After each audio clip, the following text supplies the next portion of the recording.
Nii, tere kallid külalised. Kasutan mikrofoni, kuigi mu häält võiks olla ka kuulda, et kuna meil on täna küll live üritus, siis teeme samal ajal ka salvestust, et inimesed, kes haiguse tõttu ei saanud kohale tulla või muudel põhjustel, saaksid hiljem tagantjärgi vaadata või kui endal teil on tarvis pärast midagi uuesti meelde tuletada, on see võimalus olemas, et selle salvestise kõikidele kutse saanutele jagame seda ka laiemale ringile. Et tere tulemast tänasele üritusele. Minu nimi on Christopher Raitviir.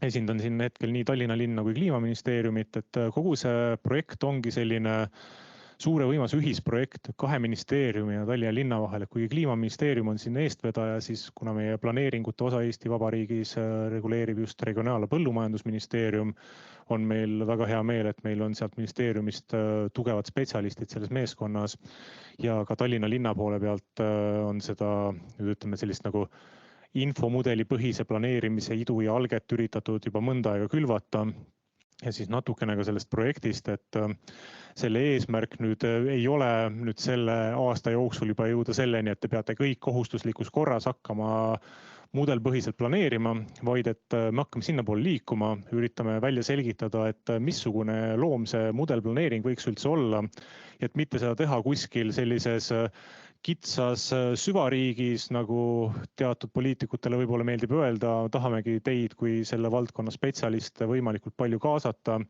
et me üheskoos jõuaksime selle definitsioonini, missugune see planeeringu infomudel on, missugused kihid seal olema peavad ja nii edasi. Natukene ka sellest tänasest ajast, vaatan, et kas meil on siin mingisugune lag sees.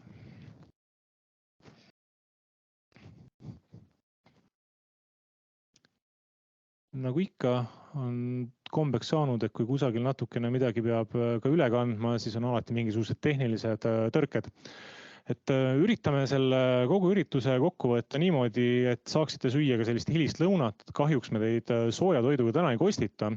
Küll aga loodame, et need magusad suupisted siin kohe alguses ja kell 11.30 kuni kell 12 olev selline kohvi ja teepaus, kuhu kõrvale saab ka külma näksi, mingisuguseid croissante ja sellelaadseid suupisteid.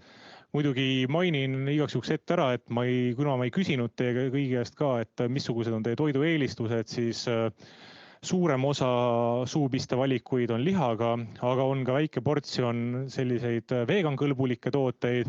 Ja kuna neid on väike portsjon, siis siinkohal kutsun üles, et kui te muidu sööte liha, siis palun võtke täna ka liha sisalduvat asja vähemalt seni, kuni inimesed, kes eelistavad taimset toitu, on ka ise midagi kõhtu saanud, et ärgem söögem nende eest siis asju ära. Ja oleme jaganud kogu selle ürituse kahte plokki, et esimene plokk on siis intervjuude tutvustus, et intervjuu tulemuste tutvustus ja taustauuringute tutvustus, mida meie töövõtja Future Insight on teinud. Ja siis teeme ühe väikese paneeldiskussiooni, aga sellest kõigest räägib lähemalt meie töövõtja. Ja teises paneelis, teises plokis siis keskendume rohkem sellisele analüüsile ja prototüüpimise tulemuseni, et mis hakkab nüüd järgneva poole aasta jooksul saabuma, sellepärast et tegemist on ainult vaheetapiga, detailanalüüs on nüüd tehtud, selle tulemusi me täna teile tutvustame ning teine samalaadne üritus tuleb kas mai või juuni lõpus, sõltuvalt töövõtja saavutustest, kui kiiresti nad oma asjad tehtud saavad. Ja siis saame selle kokku võtta, siis kogu selle asja tulemuseks ongi siis prototüüplahendus, kuidas nüüd ütleme me praeguste vormistamisnõuete järgi vormistatud infomudeli põhist planeeringut, nimetagem seda kas siis PIM planeeringuks või lihtsalt planeeringu infomudeliks, saaksime kasutada juba planeerimise protsessis, kui seda informatsiooni lisada, et automatiseerida ka juba teatud kontrolle, et vaadata, kas see detailplaneering vastab üldplaneeringule või võime vaadata ka kaugemale mõndade teiste alusandmete poolele, et jällegi muuta seda protsessi läbipaistvamaks, lihtsamaks ja võtta sealt protsessist ära natukene neid inimlikke eksimusi. Aga natukene vaatame ka minevikku, et mis siin toimub. On jube lag.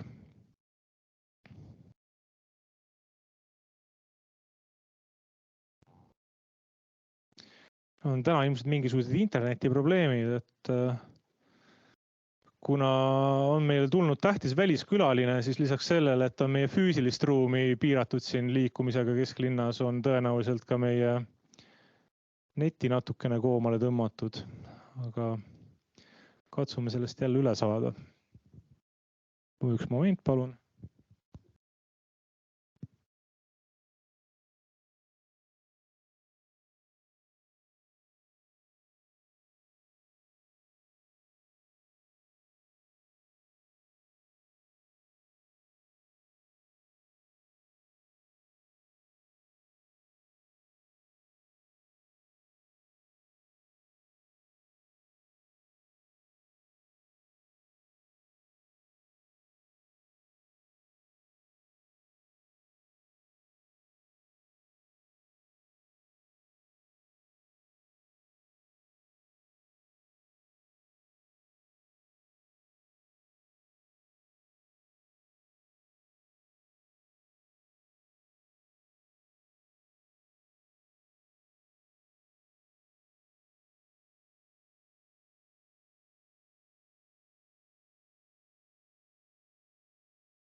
Okei, väga hea. Selleks korraks mure lahendatud. Loodan, et netikeskkonna vahetamine aitab edasistest probleemidest hoiduda, kui just mu mobiilse neti kallal ei minda. Et igaks juhuks mainin ka ära selle, et praegu saate nautida veel eesti keeles presentatsiooni, aga kui töövõtja võtab järje üle, siis me lähme täielikult inglise keelele ja ütleme, need slaidid on meil praegu inglise keeles. Ja nüüd hakatagi mõtlema üldse selle, et mis on kogu selle asja eesmärk, mida me teeme tegelikult. Et see eesmärk ei ole nüüd mingit väga vinget tehnoloogiat rakendada, vaid eesmärgiks on ikkagi luua parim elukoht siin olijatele ja ihaldatud sihtkoht siia saabujatele. Kui vaadata nüüd Tallinna strateegilisi eesmärke, kui vaadata nüüd Kliimaministeeriumi poole pealt, et mis on hästi oluline, on parim elukeskkond. Ja tegelikult, kui me need kaks asja paneme kummalegi poole, siis me võime tegelikult sellel võrdusmärgi vahele panna, et jah, tõesti, me üritame tekitada parimat elukeskkonda. Nii, aga kus me siis täna oleme, kui me planeerime niiviisi, nagu me oleme kogu aeg planeerinud ja võtame nüüd Tallinna näite, ütlemegi ausalt, et jah, et detailplaneeringud, nad ei käi kähku, nad võtavad pikalt aega, päris mitmeid aastaid. Ma arvan, et kõik tahaksid, et see käiks kiiremini. Tallinna linna inimesed tahavad samamoodi, et see käiks kiiremini. Ja me kasutame selleks PDF-formaatsioonis jooniseid, kus on üks kiht teise otsas ja lõppkokkuvõttes, kui inimesed hakkavad seda vaatama, siis ega väga paljud tegelikult, kes tahaksid sellest aru saada, kaasa rääkida, ei, nemad ei saa. Et jah, muidugi planeeringu koostajale on see igapäevane töö, loomulikult lihtne ja loogiline, ma väga loodan vähemalt, sest kui see on teile kui planeeringute koostajatele, kes te siin ruumis olete ka segane, siis tekib küsimus, miks te juba häält ei tõsta ja muutuseid ei taha. Lisaks sellele ei ole see kõik masin loetav, me ei saa neid asju automatiseerida. Siis selle põhjal meil on ikka vaja illustreerida, et aga mida me siis tegelikult teeme, siis tulevad igasugused ägedad renderdused, ilusad suureks venitatud roosade õitega Jaapani kirsipuud, mis tegelikult siin meie kliimas kunagi kasvama ei hakka, aga nad näevad muidugi plakatil kenad välja, täiesti arusaadav. Loomulikult me tahame vaadata seda, mis on ilus. Ja kui me räägime sellest kaasamisest, mis tegelikult on väga oluline, siis need inimesed, kes tahavad oma arvamust avaldada, peavad selliste asjade kohta arvamust avaldama, nad ei saa sellest aru ja siis me küsimegi, et kas see kaasamisprotsess nii selliste asjade põhjal, kas ta on kasutajasõbralik, ei, ta on pigem kasutajavaenulik. Ja nüüd mõtlen, mis oli meie eesmärk, parim elukeskkond. Kas me niimoodi loome parimat elukeskkonda? No, tõenäoliselt mitte. Ja kui nüüd vaadatagi edasi, et mida me siis üritame saavutada, räägime planeeringu infomudelist. Kui me räägime ehitisinfomudelist ehk PIM-ist, siis tegelikult on kõik lihtne ja erasektoril on kõik juba selge ja pigem on avalik sektor see, kes peab nagu õppima ja järgi tulema, sellepärast et turul juba kasutatakse seda laialt, aga kui me räägime planeeringu infomudelist ja vaatame isegi rahvusvahelise tasandile, et seda, mida meie töövõtja on ka teinud, siis tegelikult väga häid näiteid ei ole, see on midagi sellist, milles me oleme üsna teerajajad. ja kui nüüd vaadata seda, et mis see planeeringu infomudel on, siis seda me peamegi nagu tegema, me peame defineerima selle skoobi ja kogu selle termini ulatuse, sest me ei räägi ainult 3D planeeringust, me räägime siin kombinatsioonina 2D ja 3D kihtidest, samamoodi, et mis on see level of geometry ja level of information ehk loogia-loi ehk siis geomeetrilise informatsiooni tasandiline detailsus, mida erinevates aspektides peab käsitlema, siis loomulikult, missugused on need avatud standardid ja andmevahetuse reeglid. Ja lõppkokkuvõttes ongi see, et okei, me tahame muidugi planeeringuprotsessi kiiremaks teha, aga eelkõige me tahame teha seda veelgi kvaliteetsemaks ja need planeeringud sellel hetkel, kui nad kehtestataks, nad ei oleks juba moraalselt vananenud. Ehk siis see kiirus ei ole põhiline, kvaliteet on põhiline, aga kiirus võiks loomulikult kaasa tulla, sellepärast et see, mis praegu toimub, see ei ole hea.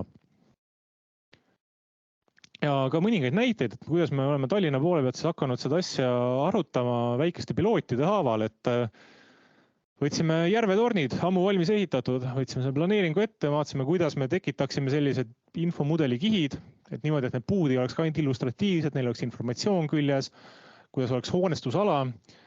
Tegime ka väikese sellise arhitektuurse eskiisi sellest ja panime sisse ja vaatasime, okei. Siis läksime natukene edasi, võtsime Eesti Rahvusringhäälingu ERR-i planeeringu. Ja vaatasime juba, et okei, kui meil ei ole seal ümber linnamudelis ka ainult valged kastid, vaid ongi reaalselt tekstureeritud hooned, et kuidas see jällegi selline lahendus oleks avalikustamisel. Jällegi siin ma olen muidugi võtnud ühe screenshoti illustreeringu, aga jällegi, kui see läheb avalikustamisele mudelina, saab keerutada hoopis teistsugune lahendus. Ning lõppkokkuvõttes vaatasime, et aga kui meil on hästi palju planeeringuid üksteise kõrvuti, on väga meeldiv, et Tallinna Sadam tuli väga meile vastu, jagas oma materjale planeeringute kohta, mis on protsessis. Samamoodi mudeldasime teatud kihid ära, panime nad kõrvuti, lisasime linnamudelisse ja vaatasime, mida me seal teha saaksime. Ja nüüd ongi selle projektiga, me vaatame nüüd nendest asjadest kaugemale, et kuhu me saame siit edasi jõuda. Ja siinkohal ma vahetangi ka keele ära and hereby switch to English and I would welcome our contractor on the Future Insight to give the final overview. I know that I spent already too much time here in front, so that I hope you can speed up and catch up. But of course, give all the details. Okay, thank you. So my name is Lynn Kuma. I am the project manager for this project from Future Insight. Let's see if this works. Yes. And here today, we also have Rick Klooster. He's one of our founders. And we have Marianne, our data architect. Hilde is here, our process analyst. Unfortunately, Ed couldn't be here. He is our lead developer. And we are here, of course, to today inform you and hopefully also inspire a bit about what we are developing. And this is just a short part about Future Insight. We have existed almost 10 years now. We are growing fast. We are working hard on smart open software solutions. It's SaaS. And of course, we are working internationally and also part of the Horizon Europe Accord project, where we work on smart, innovative solutions for permit checks together with 21 partners. And innovation is what we are all about. These are our products. We have GIS, Clearly Projects, Clearly BIM, and 3D. And we are now working on integrating them into the hub, which is very it's going well, and we're really happy about it. And this is who we are. We believe in partnership, and we are really happy to work with Estonia for some years now. It's going really well because we are like-minded in that. We are honest about expectations, how it's going. We are also believers in working on making a small prototype that works instead of just making a fancy idea and then it's not working. So we're both innovative and we are very engaged. And now you come up here. Rick will tell you a bit more about how we have worked together. Yes, as Lynn mentioned, we've been working together with the ministry since 2019. So we're not just starting up yet. And the products Lynn has been mentioning, the BIM, and BIM is actually developed also within together with Estonia. And maybe good to know that everything we do, we build it. It's online, and we try to make it as open and flexible as possible because, like BIM 3D, they're kind of technologies, but you can use them for all kind of solutions. You can do different kind of stuff with it, and you don't want to rebuild everything all the time. And this is just now we're talking about the planning process, detailed plans, but we're not starting from scratch. So I quickly want to show you a short movie of the building BIM-based permit service we've developed together with the ministry, which is being made live mid-February, I think. So that's also something to look forward to. Don't be scared because this is for the building permits and real BIM designs, which are way more detailed. So in the planning process, there's of course much less information, but the technologies we use behind it are similar. So I can imagine it's good for you to kind of get the feeling, okay, if this is possible, then this could be possible as well. We have no idea yet how detailed you want to go. That's especially something you want to experience together. But just to give you a quick idea, maybe some people have seen it, but maybe also not everyone. Let's shut me down.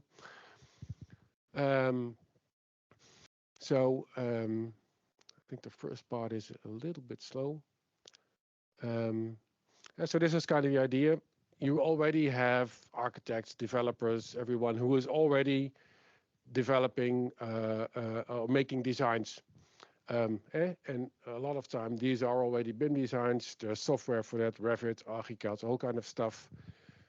And these things are already being made. But now, a lot of times there's PDFs made out of it, and then you hand them over, and then someone has to check them out with a pencil or a marker. And what we've done is we've added an IFC. IFC is the open standard how you can store this kind of designs. An IFC database to your building registry, so you can upload your BIM design when you apply for a permit. And then we can automatically execute all kind of checks. Is the living room large enough? Are the escape routes not too long? But you can also automatically fill all kind of forms which you have to fill in when you apply for this building permit. But you could also maybe use it later for maintenance or all kind of other stuff. So it's kind of a generic approach. This is what it looks like. So it's integrated into the building registry. There's a as simple as possible viewer added. So you don't need special skills to use this. The BIM design is put into the environment. So you can see we're connecting it with your digital twin. So you can see directly how it kind of looked like, what's happening. You can turn on cadastral maps. You can turn on the aerial photo.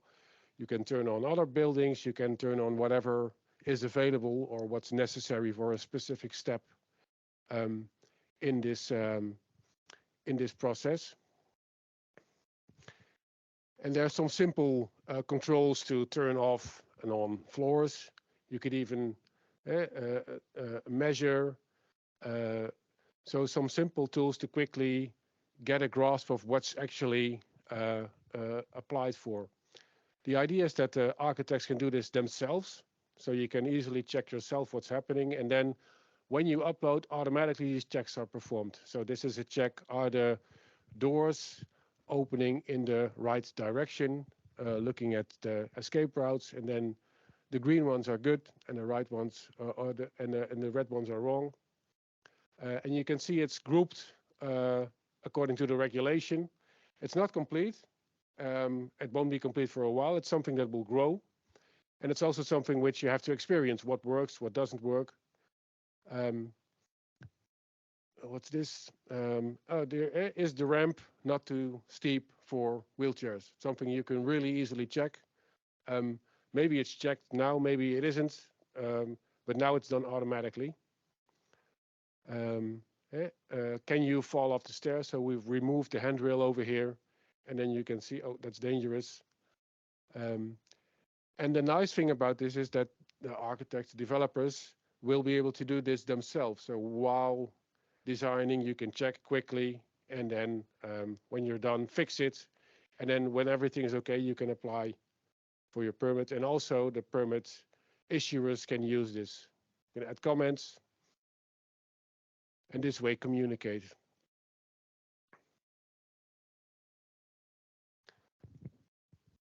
And then the nice thing is all these results you can also download and then load it into your BIM design tool, whatever. And then you can see all the errors over there, fix them, and then try again. So this way you make it really easy and clear what's going on. And the nice thing is that this is not a tool you install on your computer in which you have to learn. It's something which is available online, which you can just use, and which we can from the central place improve, increase, and then so it's really flexible, and you can use all kind of tools. So you can imagine that the same kind of technology you can use for urban plans to do that kind of stuff, and you don't have to make it as detailed as over here. And then maybe the next one, this work.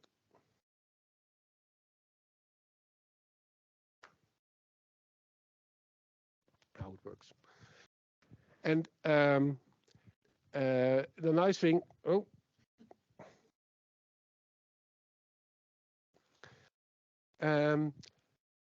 this is pretty innovative technology. So together we've won a few prizes already with this technology. So Building Smart on the left, it's the global organization setting the standards for BIM design kind of stuff. So last year we won there a prize for the most promising solution, especially because we're not focusing on the designers who are doing it, because there's a lot of software available, but to make this stuff available for all the other people who are also using this kind of stuff and who are now just looking at these PDFs. So to make this kind of stuff available to a way broader group of people who can also start using it in a really simple way. And last year, end of last year in Finland, at the WDBE, which is organized here and in Finland, we also won the prize for the most promising digital solution. So in this area, Estonia is really a front runner in this kind of technology. Not only the technology, but also how to implement it. This kind of technology is really good to be able to use in this process as well. Let's move on. So we were thinking you might have questions during our presentations, and we all invite you to take your phone and go to wooclub.com or just read the QR code with the photo button. Yes. So in this way, you can type in your questions into the app, and then we will come to them when we have the panel session, so that we don't forget any questions. Of course, you are welcome to ask questions in between or make a remark, but in this way we collect all of them. So maybe that's handy. And I'll give you a minute to do this. And then also in the panel discussion, we will have some questions that you can then answer through the app, and we can see what the room is thinking and discuss the results. So I hope that will also be interesting. I still see some people doing it, so that's very good. Yes. You will see another screen. The questions will pop up automatically when you're in it.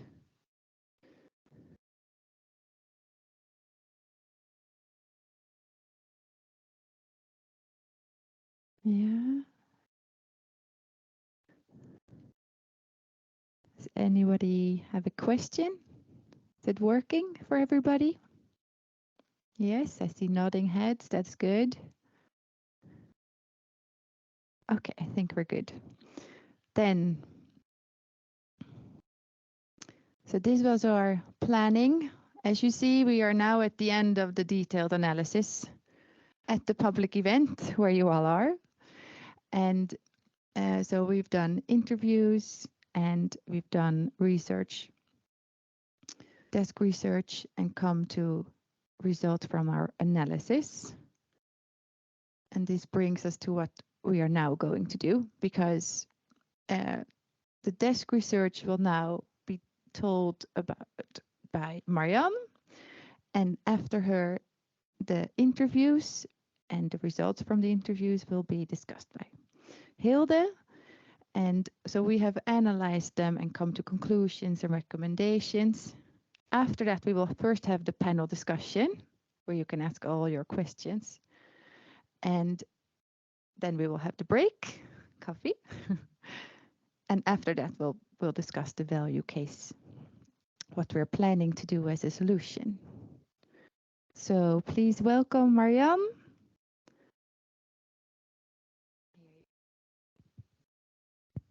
Thank you. Yes, okay, thank you. Well, I'm Marianne Broekhuizen from Future Insight, and I will tell you a little bit more about the research we have done. As Lynn already mentioned, this project contains of two phases: the research part, in which we have researched what is the situation right now, how could it be improved, how are they doing it in other countries, and also what is the input of people from practice. And again, if you have any questions about what I'm going to present, feel free to enter it in the WOOC lab or just raise your hand. And also, if you are not comfortable with English, you can also write it down in Estonian, and then we will find someone who will translate it. And for now, I will focus on really the research part. And for that, first we looked into the the current state in Estonia for planning. And we noticed that you are probably quite familiar with that. So we won't go into detail too much in it now. If you want to know more detail, you can always read the report. But for now, it's important to note this scheme, which shows the levels of plans on different levels. And what's important to note is also the table on the right, because of course we are talking about different kind of plans, and it's good to know that we are talking mostly about the detailed plan, which is detailplanering, if I say it right in Estonian, and the master plan, which is the ultplanering, if I say it right. So that is the focus. And of course, in spatial planning, there are more plans. They are a bit out of focus for now. We really focus on the detailed plan in relation to the master plan. And also it's good to know that, of course, with the detailed plan, it has influence on the level below of building permits. It sets some requirements for infrastructural projects, etc.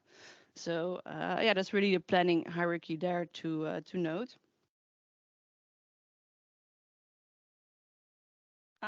Too far. Yeah. It is. So, no, I think that's this one again. If you want to see that again, then. Yeah, so we looked at the current processes, but also the current data, because that will, of course, be important in our solution to really make use of the data. So it was important for us to know what data is out there now.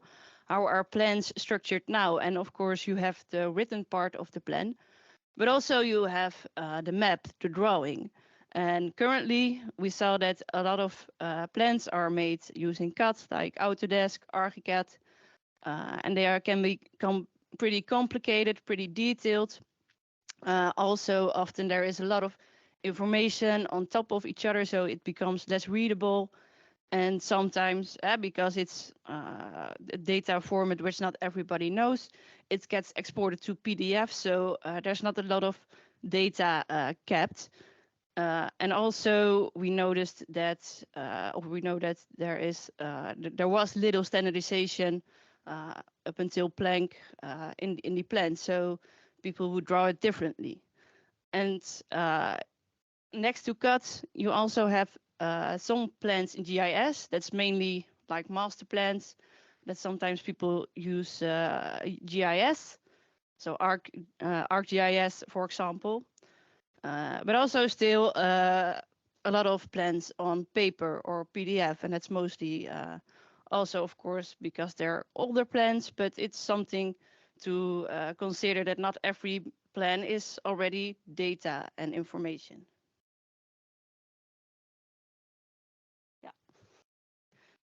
And then we also looked at, okay, but what then do we need if we want to make this? And again, we researched the concept of a planning information model for the data to be structured. And well, the definition is here on the screen. I don't expect you to read it all, but I will highlight like what are the most important parts. So if we break it down, we are talking about planning. So we are not talking about the detailed design yet, but rather we talk about volumes, big boxes, areas. And we talk about information. So not just something you print out on paper, but really information that you can also use in different processes. And we're talking about the model. So we would like to make agreements on how the information is structured. And it can be in 3D. We see a lot of good things in 3D because it makes it more visible, more understandable to the public. But it still can also be in 2D. And so for this project, Chris already mentioned some of the pilot projects, and we will also use them during the development of the prototype. So we had a look at the data that was already there of 2 pilot projects. So first, the National Broadcasting Building. And what is interesting about that is that the plan is already there, also in the original drawings, but also as a planning information model. And here we also see part of the detailed plan of the harbor area. And it's good to know, again, it's boxes rather than a detailed design. But also already here we see some information which is consistent with like the regulations. So we have added, or there's data added. There are some properties, maximum height, etc., which are important for the checks. And of course, we're not doing this research on our own separately, but we have also looked at how this would fit inside already existing initiatives. So it's very important that we align with those existing things. So we have looked at, here are some examples of the things we have looked at. Most importantly, like the e-construction platform in which this will fit in, and other researches about that. And I think one of the main points that was also noted is that currently there are a lot of different systems, a lot of different ways of working, and there's a lot of need to unify that and also make it less complicated and more transparent. And then we also looked at what is happening outside of Estonia. And then we looked at European research projects. And I think the fact that these European research projects exist is also a sign of that countries are really moving towards more digital innovative solutions. And the European Union also thinks it's important to invest in research and development to really bring those concepts further. And 2 important projects to note there are the Accord project, in which the Estonian, in which the ministry is also involved, and the Czech project. And they both look at how can we improve and digitize the permit process or the planning process.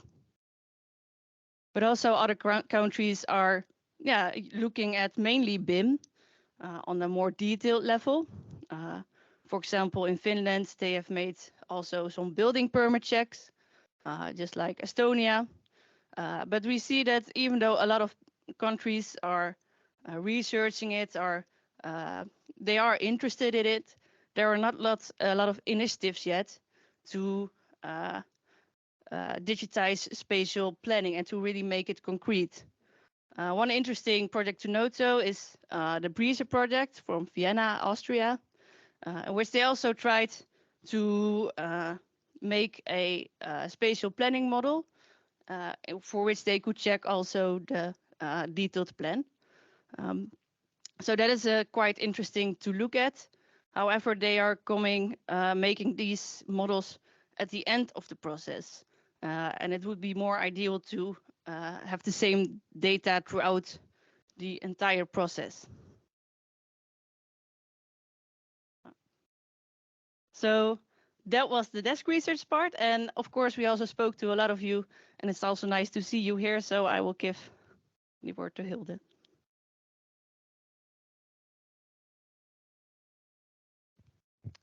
Good morning, everyone. My name is Hilde Jongeling, and some of you might already know me. I see some familiar faces here because together with Marjan, I conducted the interviews. And after the desk research, we already had a feeling about how the Estonian planning process was working. But together with the interviews, we got a real feeling about what we could improve in the current situation. And I will start by sharing how our methodology for the interviews was. But actually, I have to start with thanking everyone that participated in the interviews for the time and their honest opinions, because that helped us to create a valuable input for our solution design. So we created 3 phases for our interviews. The first one was the preparation, in which we started by thinking what kind of roles would be interesting for our interviews. We created a list of interview questions because we were curious what the experience of the interview participants was in the planning process and what the bottlenecks are that they perceive in the planning process. After that, we also showed them a demo about our idea of 3D and BIM, and we asked them, how do you see this? What are maybe concerns that you have, or what are your positive ideas by this? And we asked them, if you would use this, what kind of possibilities do you see for your own way of working? So then, together with the people that we invited, we did then the interview. We also had a consent letter because we recorded all the interviews, we transcribed them, and we summarized them, and we saved them. And the consent letter was so everyone know what we would do with all the information that we gathered. Well, after that, we summarized all the interviews and retrieved a list of all the check possibilities. So the possibilities that people saw in their own way of working for the solution that we had in mind. And together with that, we had some nice recommendations and checks that I would like to share with you. We'll first start with who we spoke to. We conducted 11 interviews in total, and 15 participants took part in those 11 interviews. We tried to have a good division in who was taking part. So as you can see on the right in the diagram, it was good divided over private companies, governmental institutions, and unions. And for the private companies, we spoke with design agencies, surveying offices, spatial planning companies, and a consulting company. And on the government side, we spoke with cities, municipalities, and ministries. Well, together, these interviews formed a good insight into the bottlenecks of the current Estonian planning process. And we created this diagram for that. I will start on the right side, on the right side with the data. Well, as Chris already mentioned in Estonian, and Marjan just showed us, different participants in the planning process use different types of data. And because they use that in their own way of working, it differs a lot what the qualities of that data. And if you have to work together with different kind of participants, the quality has to be of the same quality, because otherwise you will lose important information throughout that process. That also brings us to the next point, the data flow. If, for example, early in the process, 3D data is used with a lot of information, while the next part of the process will be on paper, then a lot of information is lost because you use a different type of data. So that brings us to the third point of the data standardization. There's now a lack of data standardization, and that shows that that results that the quality and the data flow is not as optimal as it could be. If we then go to the next point, transparency and public involvement, the current planning process is not that transparent to the public, as often not everyone that, for example, see a drawing or an AutoCAD doesn't understand how it works, because you need knowledge to understand what you see. And often public that just wants to know what is being built in their neighborhood doesn't understand such examples of the data. Then the version control. If you use different types of data throughout the process, it's hard to understand what is changed in a certain type of data. For example, if you use 3D and you give comments on that in words, so in text, and it's then changed, it's hard to see if what you wrote down in text is changed in the next version. So it's hard to keep control of the versions and the feedback that you gave in the process. If we then go to the left side, we see some points for the legal bottlenecks that are found.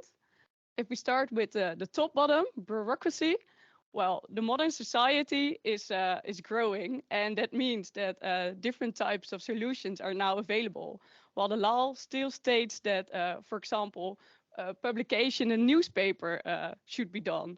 Yeah, that there is a gap in what modern society would like to have and what is now being asked by law. If we then go to the next step, the legal status of 3D formats, there's now no status for 3D. So that means if there are initiatives for 3D, it often comes from bottom to top. While if there would be a legal status, it can be from top to bottom in implementing those solutions in the planning process. Then the third thing for legal are the difference between local governments. That brings us back to the point that different governments work in different ways. And for example, a big municipality does the same planning process as a small one, but they work in different ways. If you then want to know what a neighboring municipality does have in the planning, it's hard to compare that with your own planning, because again, there's no standardization in the way of working. If we then go to the top for the balancing interest, that's again, it's hard for local governments to balance between what has to be done for the national side to what has to be done from the lower side, and to balance that in the ideas that you want to do in your planning process. The last point is the lack of coordination, because different people have to give feedback on planning process. There's a lot of time and time-consuming process of having all those steps have to be executed in the planning process. And that is also an opportunity to improve it. After asking the bottlenecks during the interviews, we also showed the demo and asked, what do you think about it? So what is the readiness of the market? We divided this into positive perceptions, the concerns, and the challenges. And although I will start with the positive perceptions, it's interesting to see that actually the concerns are the complete opposite. So people see that they can save time and money with implementing 3D and using BIM, for example, but they also say that costs a lot of time. I don't have the time, so I cannot use 3D. And that often can be seen that people have a different understanding in what 3D is at the moment and how it could be used for their own way of working in planning. Because people know 3D and BIM often by architects that are making designs, while as we have seen in the pilot projects, it's more about the volume, so the building blocks that can be used and that can improve the way of working for the planning process. So people see on the positive side the potential value of BIM and 3D for their way of working. And they see that because they understand that it will improve the accuracy, the efficiency, and the collaboration throughout the process. And yeah, that saves time and money. So that is an easy calculation then. But then the concerns bring that it's too detailed, it's too expensive, and it also takes up a lot of space in databases. Well, when we heard those concerns during interviews, we also try to to let people understand what we are thinking in the way of solution. And we also would like to show that to you later in the second phase of this presentation about what our solution design will be. Then the challenges that arise from the interviews are the resistance due to limited resources. Well, if you have a big municipality, there are more resources and human resources available than in, for example, a smaller municipality. So it should be equal. Another challenge is, again, standardization for data, but also the way of working. For collaboration, it's important that there is a standardized way of working. And then the last challenge is the selective use of BIM and 3D. It's not the idea that that the whole planning process should be 3D or BIM. It's important to see what are those places where we can start using it so that it will give the most benefits to the planning process. So after showing the demo, we asked people, how could you see you using this in your own way of working? So as we already saw in the video, it was with the checks. So if you could check something automatically to benefit you in your own way of working, what could that be? Well, that resulted in a list of 27 checks. And we analyzed those 27 checks, and there were actually 18 unique checks. So there were multiple people that had the same idea of how their way of working could be improved. We analyzed them against some criteria. Marjan will show that a bit later in the presentation, but that resulted in a short list of 10 checks that we will use in the solution design. And to give an example of what such a check is the cadastral border distance, to calculate what the distance is from a unit to the cadastral border. Now someone has to calculate it, but what if you could do this automatically? You could benefit in your work because you don't have to do it, but you can see what the results are and if that fits into the requirements for the planning. Then there were also recommendations given by the interviewees, both on a general solution, but also to the specific 3D BIM solution idea. The first one is that that standardization and 3D will make detailed plans more understandable, but that also means that the tool should be understandable. Second one is to improve the legal status of BIM and 3D. So it's not only in that it's your own initiative to start working, but there's also a need to start using it. And the third one is that take into account the level of detail that you have to use for BIM and 3D. So have a standardized way that, for example, those building blocks are good enough and you don't have to use too much detail. So we can also take away those concerns against that. Then the general recommendations are more about the user experience that you would expect from a general tool if you develop a new tool, but they're still important to take into account. So the tool or the solution should be stable, fast, simple, and intuitive. Besides that, practitioners should be involved into how the new tool can be used, because you are using it, so you should know if this is something you would like to use. Then also the third thing is to keep it flexible. People are working with different software products, so different software products should be able to be integrated with the solution. So you don't have to change your whole way of working. Then the tool should be web-based, and there should be proper education about how to use a new tool, because you cannot expect people to say, here is it, use it, good luck with it. There should be education about how to use it, so the implementation rates are as high as possible. Well, together with the output of the interviews and the desk research, we can conclude the value case for our solution design, and we have made that into those 5 points.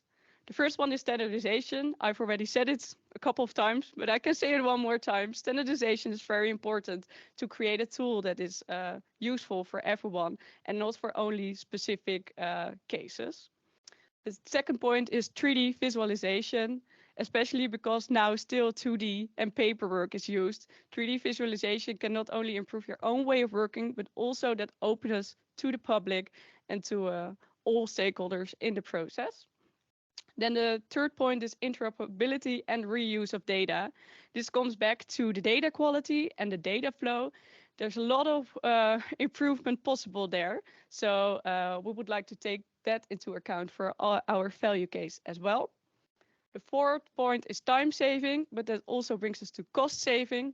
Although you have to invest some time in changing your way of working, get acquainted to 3D, it will save you a lot of time and therefore money. Then the fourth point is automated checking. And we don't mean that people are being replaced by robots or something, but only to make your own work easier. And you can focus on the nice parts that you studied for and that you're smart for, and not the easier parts that can be done by a machine as well. So that brings us to the panel discussion of this first part. We've shared the WOOC lab with you. We can now look at if there is some input already. Now I think I can look that on this laptop. And I invite the panel discussion participants to the stage as well. There are quite some questions. Please change the graphics fonts. Thanks for the remark. Okay. Yeah, of course. Well, that's good. Thank you for giving us all these questions. Let's see. How can I open it, Hilde? Okay, standardization. ISO standards combined with local ones or only Estonian standards?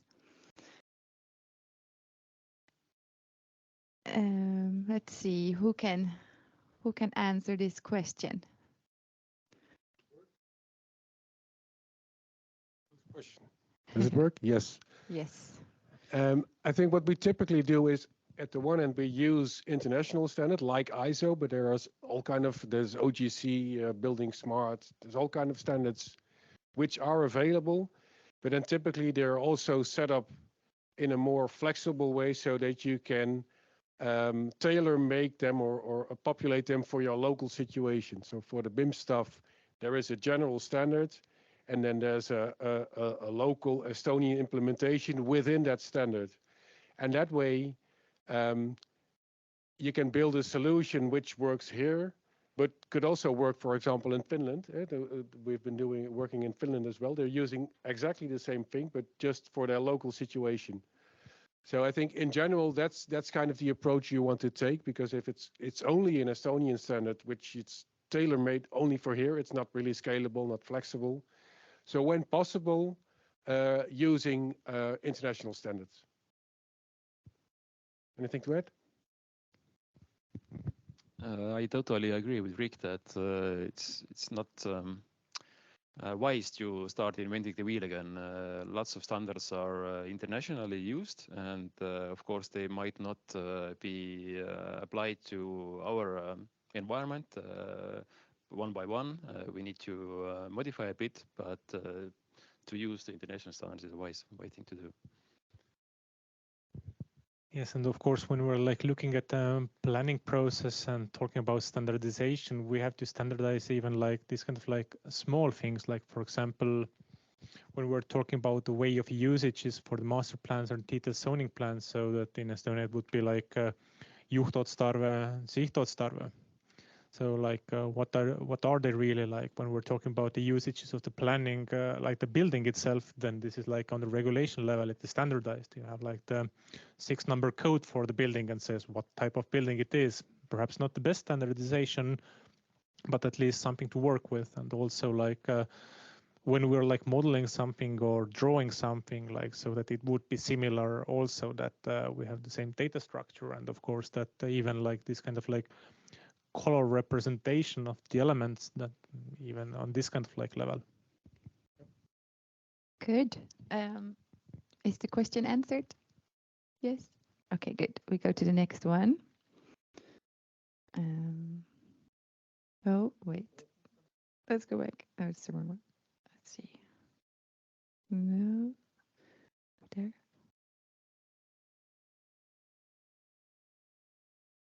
Yes. So what does this change mean for municipalities, budget-wise, people, licenses, etc.? I think this one is for you. Okay, yes, it depends how we're developing this solution, of course. If the aim is to be like on the national level, again, like something when we're like doing this kind of like checking mechanism and building it on the construction platform, then of course the budget related question goes towards the ministry. If they're like funding this kind of developing and hosting this in their environment, then there will be no problem for the municipalities. But of course, if the ministry will say no, and the municipalities are on their own, which hopefully will not happen because our ministry is like very supportive towards these kind of initiatives, at least has been so far, then there is not much to add. We're aiming for the web-based solution. So for the municipalities, there would be no expensive hardware requirements, no extra software requirements that you can use this kind of like centrally developed software solutions. But of course, what it means for the municipalities people-wise and education-wise, of course, there is a huge paradigm in the change of processing things and how to have this kind of like public involvement. And there has to be a lot of like openness, and there has to be a lot of like trainings and education that of course has to come from the developers of this kind of like initiative. But also I recommend to just keep this kind of like open mindset, and if anybody needs anything, just open up and ask. And of course the changes, they are painful, not always, but usually people are afraid of changes. Then this is this kind of change that will make everything better in the end. But of course there is some kind of like learning curve in the beginning, and in any case, when we are like making a change, even for the best system in the world, we have to learn it first, and there is some kind of like work to be done. And let's not be afraid of that work. Let's just look towards it with this kind of like open mindset and waiting eyes. This would be my advice for that. Okay. Which one to take now? Okay, let's take this one. So what is the main purpose of this analysis? It is all over the place. Okay. I could also answer this myself, but I think the main purpose of the analysis is with the interviews, of course, to see what is internally in people's minds. What do they see? What opportunities, but also what problems do they fear? And I think that was very nice to do as well, so that we got a good understanding about what's living around in different people's heads, different parts of the planning process. And the desk research is more international. It's about what is happening in other countries that we can use for Estonia, like inspiring, but also what not to do examples. So maybe it seems all over the place, but there is a thinking that went on behind it. Maybe we should have explained it better, but so we want to see internally what people think and what opportunities there are, also to get to a list, because that's what we're going to do. In the end, in phase 2, we're going to make checks. We're going to make 7 checks, and we need to know what kind of checks we should make, what would give the most value, what would be most solving problems people see, or yeah, give the best value, basically. Anything and I to can add to that, of course, that yes, it is all over the place, and this was actually the idea, to have a lot of view from the different perspective, and not to be very focused, blindfolded into the one direction and discarding everything else, and just to get this kind of like overview what the stakeholders are thinking about it, what are their expectations, what are their fears, what is their readiness of the new technology. Of course, what has been done before regarding the development of the planning registry, the PLANK, all these kind of like analysis of the process so far. Also the legislation about how the planning drawings data must be according to the new requirements that have not been in place for a very long time, just a few years. And also what are the other countries doing in our region, so that what can be borrowed or even like stealed with pride, so that we wouldn't reinvent the wheel. Perhaps Germo, you want to add something?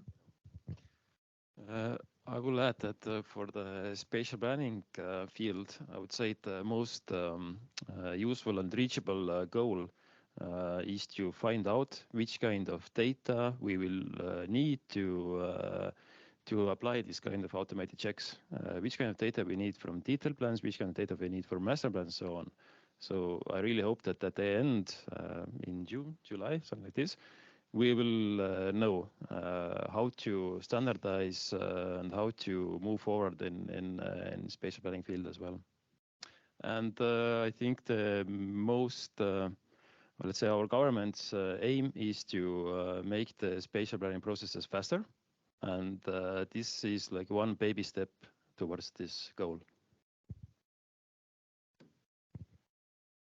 Okay. And of course, we are at the moment picking the questions from there. But of course, if you want to interact and raise your hand and be brave and say like, no, I don't like that answer, go a little bit deeper in that, or ask some kind of like questions on site that you didn't ask through the WOOC lab, then of course the floor is yours. Then let's be interactive and don't be afraid. So if you have anything to add or you want to express your opinion, even not to ask anything, but to express yourself, then we are really much encouraging it. So don't be afraid to let yourself go. Yeah, maybe this is also a good one. What happens with older plannings, all the things that are on paper and indeed 2D? Maybe for you, Carmel? That's a really cool question. But it's not easy to answer. I would say that this kind of technology or methodologies will apply to the newer plans or the plans that are in combined or in combining right now. With the older ones, we always struggle with them. Even with this spatial plans database Blank, we also struggle to get them into the database. So there is no like golden answer for this. Definitely we will consider, and we must think about them also. So no good answer at the moment. And I can imagine that this is just the first steps to get a feeling of what could be a solution, what will be a solution. So maybe in a while, when you have a better understanding, you also have a better understanding, or if it's necessary, or if it's a lot of work, or if it's easier. I think it's also just too early to say anything about it now. Could be really useful, and then it's worth the investment. Could be that you say, well, yeah, it's there. Use the old PDFs. World's not perfect, and yeah. Do you just see the reaction? We can just delete everything and start the new planning process and new plans and yeah. Yeah, I saw a thumb up, no thumbs down, so support for this process. So perhaps at the end of the project, we will have the coin toss. If it's heads, we'll delete everything. If it tails, then we keep this kind of like step-by-step hybrid solution. Of course, I'm just joking. So we are taking it step-by-step and hybrid and these kind of like 2D drawings. Even if we're talking about this kind of like planning information modeling, there is a lot of layers on the 2D drawings that still are necessary, and we don't put every single detail into the information model. We go there step by step. Perhaps in the 10 years or 15 years, perhaps everything we need for planning is in modeling. But first of all, like you were seeing also in the pilot things, there are like buildable area, some transportation layers, some greenery layers, also some kind of like 3D tree elements. Perhaps we add some more layers, but this is not everything in the planning process. There are still like more information, and we can't say that, yeah, we just skip 2D from now on, because at the moment we have to go like step by step with the hybrid solutions. Yes. Okay, then I think the next question, how is this project compared to the current PlanBII system? I think maybe this is also an interesting one. Yeah, well, it's good to know that this project is also aimed to integrate with the e-construction platform and also with the already existing systems. And I think one big similarity is that we are talking about detailed plans, that we are talking about data and also performing some validation on the data and storing that detailed plan data. I think a big difference is that right now the detailed plan is registered at the end in 2D. And with this project, we also aim to make data and store data earlier in the process, so that it also can be validated at an earlier stage. Good. I have seen several also about. I will. Oh, sorry. Yeah. Yeah. Let's say when we ask your feedback about the uses of the database, then there was also a question: will the database will be developed further, or is it a ready-made product and stays as it is? We also answered that it's a living organism. It will develop further. And if we start using the information model in spatial planning nationwide, then of course the database will support this kind of data structure as well.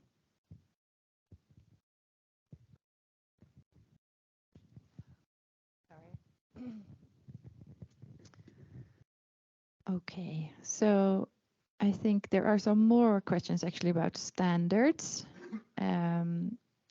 So one is which standards, and I think this is the same question. What are the examples of spatial planning international standards, and which standards do we suggest to use? The other microphone. You can also have mine. No, I will this one. Well, it's interesting that there are a lot of standards indeed already, but they are mainly focused either on GIS subjects like OGC, WFS, in GIS 2D worlds, or they are, for example, for building smart in the BIM world, and not so much yet on spatial planning standardization. We see that a lot of countries are really thinking about also digitizing their plans and coming to one standard. For example, in the Netherlands, we also just recently had a new law which would make it easier and standardize these spatial plans into data. But that is still 2D data. And also in Germany, there are initiatives called X-Plan to really standardize spatial planning data. But it's not really one big standard yet, which is perfect or being used broadly. So that's really a challenge to come to that. Yeah, very good. Yeah, okay.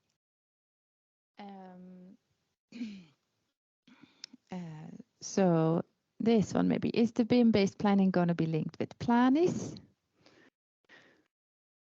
Yeah, so not for the prototype solution, but what we will go, by the way, in a prototype solution in a later stage. But what is pretty important for us is that what we make is interoperable. It is components which are reusable and can be integrated into systems such as PlanIS, and the ideas and the concept behind it are very similar. Again, it's too early to say. Same answer. If we start using the information model in spatial planning nationwide, then of course it will be in Planis as well. Yeah.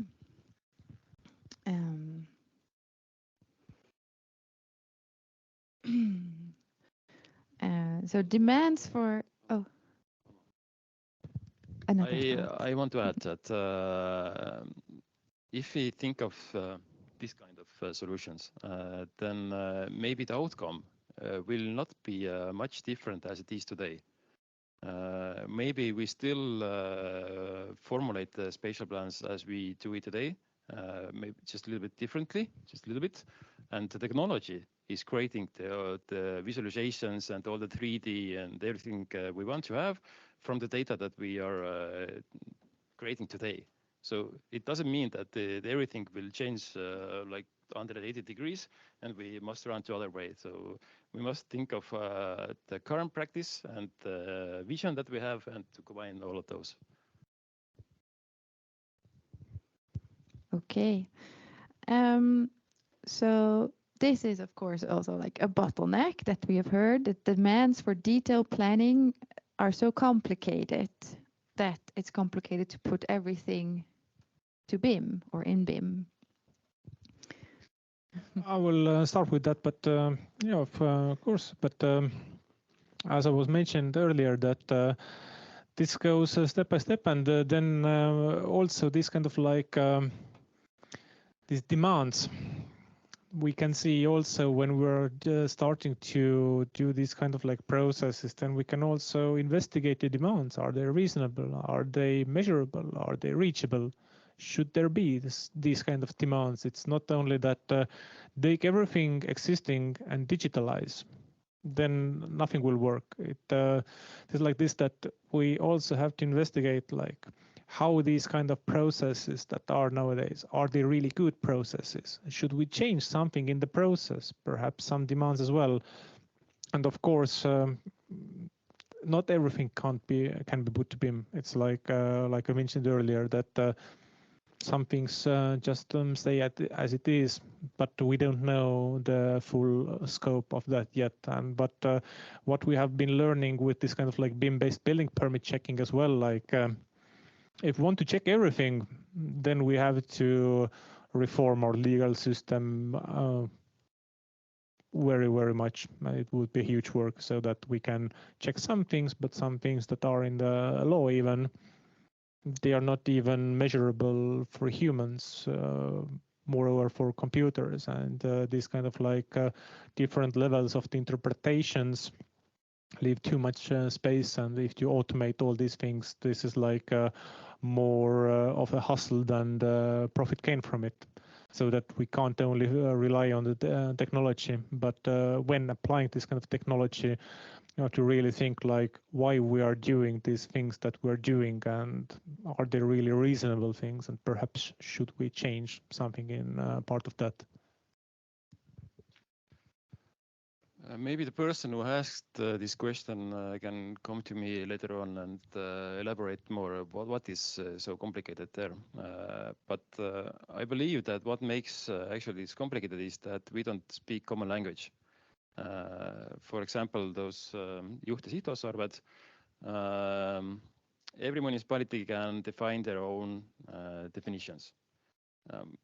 If we agree nationwide which kind of definitions we use, then it makes it lots of more easier.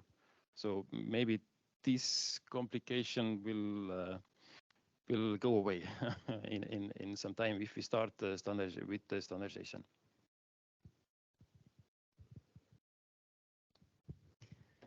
Yeah. I'm looking for one for Hilda. And I'm thinking after interviews, what are accepted legal 3D formats after interviews? Yeah, I think we can do all the questions, but this one, after interviews, what are accepted legal 3D formats? Yes, thanks. Yes, as it was already discussed, I think it also depends on which way the actual solution will go and what data is needed and what is understood by standardization in 3D format, as there's now not yet such standardization that we can learn from. So. Yeah, but when I would say like, even when we're like looking at law, is like IFC or CTGML written somewhere? No, I don't think so. But I can say that there are like no illegal 3D formats, so everything is okay at the moment. And maybe it's not specifically about the format, if it's IFC or CTGML or Excel or Word, whatever, but it's what you put into it. So that everyone calls a certain object the same thing, and then if you should still be able to use AutoCAD or whatever file you're using. It's all different files, but then at least you can share it in some common way, whatever that may be. And that depends on what exactly comes out of it. So it's not even about the file or the extension you have. It's about what you put into it. That's more important. The only principle that we should follow regarding the formats is that it should be open source. Okay, good. Well, oh, very good. Yeah, it was my question about, and I'm meaning about this question about, yes, open formats. At the moment, Planck is using DWG, what is not open format. And my next question is about the DXF. It's open sourced format, and you can look at get information from file. This was like what plan do you use for if it's open sourced, it's okay? Exactly the idea. So that's good. Yeah. Not sure if I have something to add, but DVG or AutoCAD program is mainly used when combining the detail plans. And if the market is using it, then we have to also support it. Let's see what format will pop up in this case.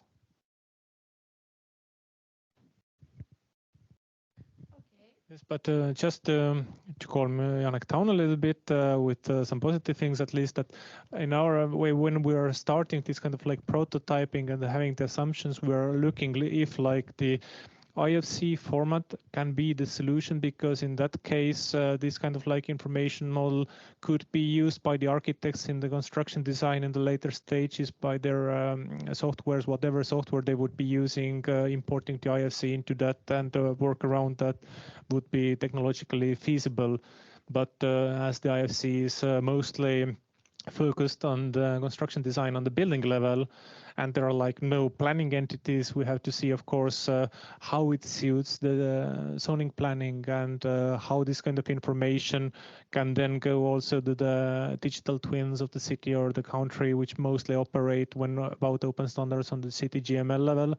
But all these questions will be answered in the second stage of this project, so that you can ask that question again in the end of May or end of June when we have the second event, and then we're not giving these kind of like round political answers, so talking a lot but saying nothing. So, of course, as the project manager, I have to look at the time, and we did prepare some questions for you to answer through the app to see your thoughts today. And I think we should go to those now and maybe answer the questions that are left during the break or after. Okay, so when you open your app, Does everyone everybody have it, or do you need put on the QR really code? shortly?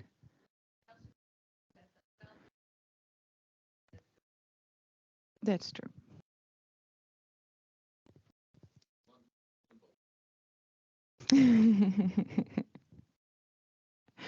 Yes.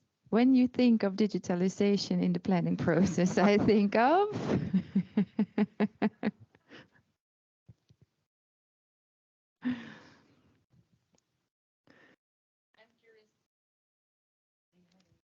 Yes. So you see here the answers are coming onto the screen.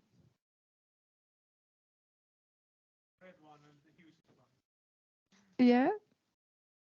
Let's just give you a bit more time. Has everybody answered? There's only 3, so. I don't know how quick it is. Now it's going. The sun finally came out. I love that one.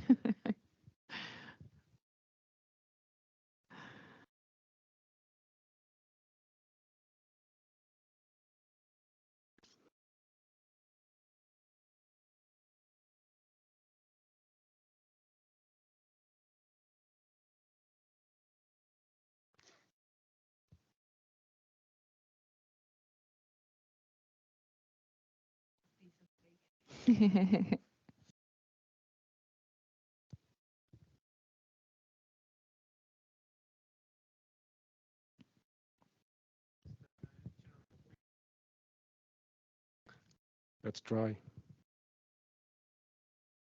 Definitely, if you have these kind of like negative feelings or any kind of like skepticism about that, that's totally okay, and this is very welcome. And I will really encourage them to also express these opinions, and perhaps we can work on explanations and also taking these kind of like skepticism into the regard to turn these negative emotions into more positive emotions with the time. And this is like extremely important for us when we're going towards this road and developing this road, that we're not saying that we don't want to hear anything negative always, the only way, the right way. No, it's not like that. It's our way, it's your way. It's just that we are taking initiative here, but it's actually then for you to get a better tool set, a better way of doing your work. And thinking that won't happen, then I would just ask, but how could we make that happen? That is what we are the experts of the field, and we really want to take these opinions. And even if you don't want to speak up here in public, then of course email me or Kermo or call us or Skype us or Teams us or Zoom us or whatever way there it's more comfortable for you. And let's have this kind of like discussion. And I can, and I agree. We've been doing the other projects as well, and I like it that the approach over here is this input, even when you're skeptical, it is really important. And in the earlier process, we had the same thing, and people, if you come with this stuff, you can also take it into account, because it is not just technology. The process and the people are even more important. But then you can use it, and then use it in a solution so it will work. Otherwise, it will be some technique which won't work. So especially those things are really important to bring up, to be able to use it. And sometimes it's a misunderstanding. It's also, you can discuss it and take it away. And sometimes it's something we can use. So really important to bring it out there. Yes, success will depend on everybody's involvement and being on board, even if it's a negative question or criticism. It's good to be critical. So I'm going to the next one. Who are most ready for digitalization in the planning process? The public sector, the unions, or the private companies? So you can vote.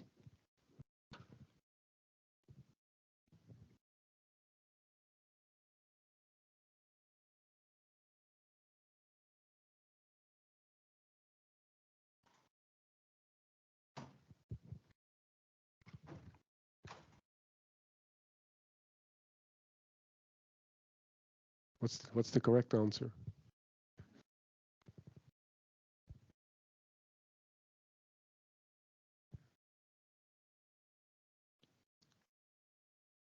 Let's give it one.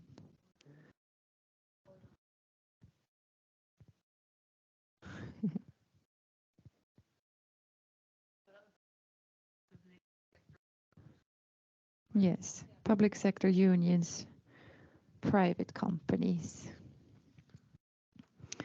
But it's still divided. It's not like everybody thinks that. It's like 10, 6, 6. So it will be interesting to talk about during the break, of course, also with people why they think this. Yeah, it's really interesting to see this kind of outcome because when we were doing the 4 years ago already this kind of like BIM-based building permit thing, then private sector was actually quite ready for this. They just wouldn't believe that public sector will ever be ready for this. So that here it's quite vice versa, but then again a different, a little bit different field. But of course, this gives us good oversight where to focus a little bit more with this kind of like explanations, and perhaps also with trainings as soon as possible, and giving some kind of like guideline materials and involving this kind of like different pilot things, so that this kind of level of readiness would be a little bit more similar. I personally really like that private companies are also ready for this, but it will not be easy. As we saw the bubbling wars before, it will be a headache. It will be a lots of work. It will take a lot of time, but it will, at the end, the sun will come out.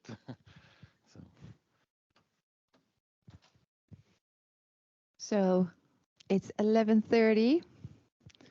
Oh, okay, 11:30. So this means only one thing, that you can stand up, go to that room there. There is coffee, tea. I hope there is still some candy and cookies remaining from the morning, but even if not, there are some savory snacks and also some water with citrus. Then there is a 30 minutes of break. And even if you are feeling a little bit bored, please don't go away after eating, because at 12 we begin with the second phase of this wonderful event, hopefully, because the sun came out and you don't have to hustle through the city traffic anymore. You are here already. So bon appetit and see you at 12. Thank you.